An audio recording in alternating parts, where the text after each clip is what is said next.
The time is just gone 8:36 a.m. on News and Views. Now, yesterday we learnt about the South African government saying that it was appalled at the African Union Commission and their decision granting Israel an observer status, official observer status at the African Union. And we joined on the line this morning by Executive Director of the Afro-Middle East Centre, Naeem Jeenah. Naeem, assalamu alaikum wa rahmatullahi wa barakatuh and welcome. Wa alaikum salam wa rahmatullahi wa barakatuh.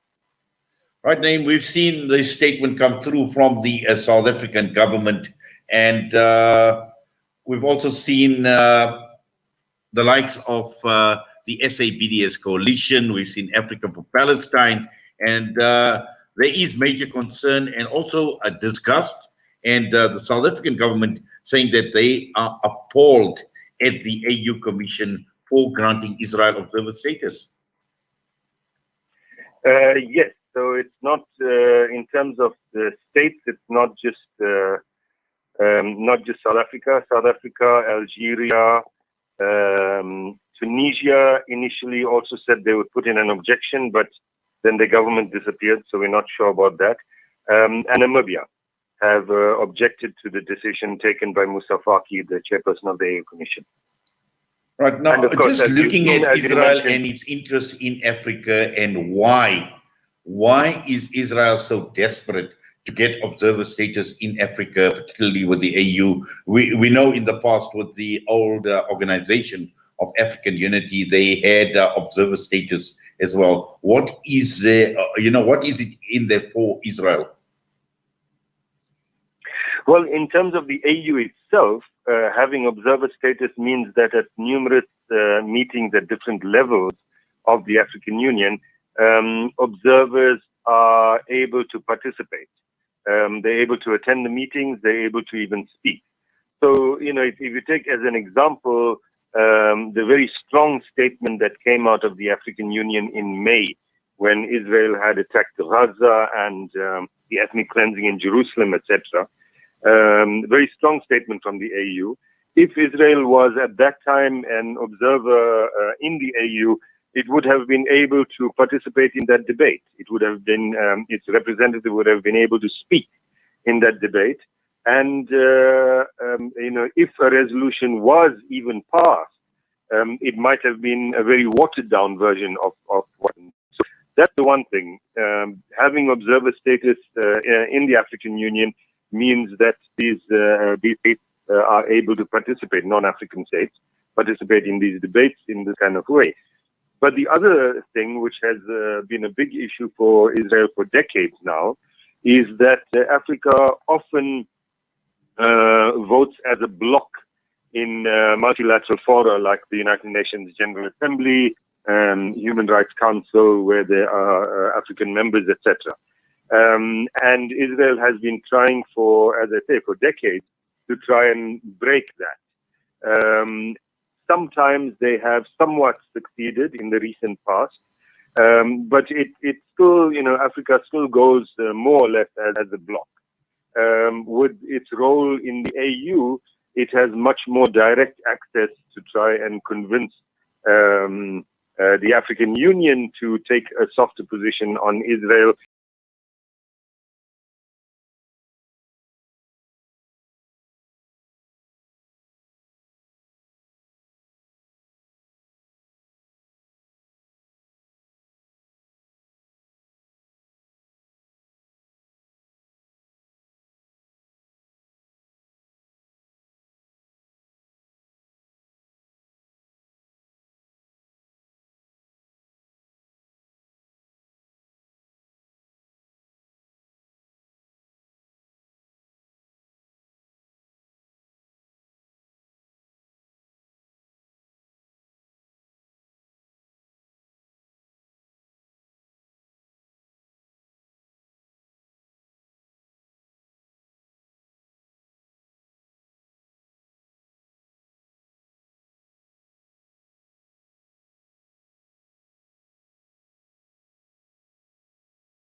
more shocking in a year in which the oppressed people of Palestine were hounded by destructive bombardments and continued illegal settlements of the land.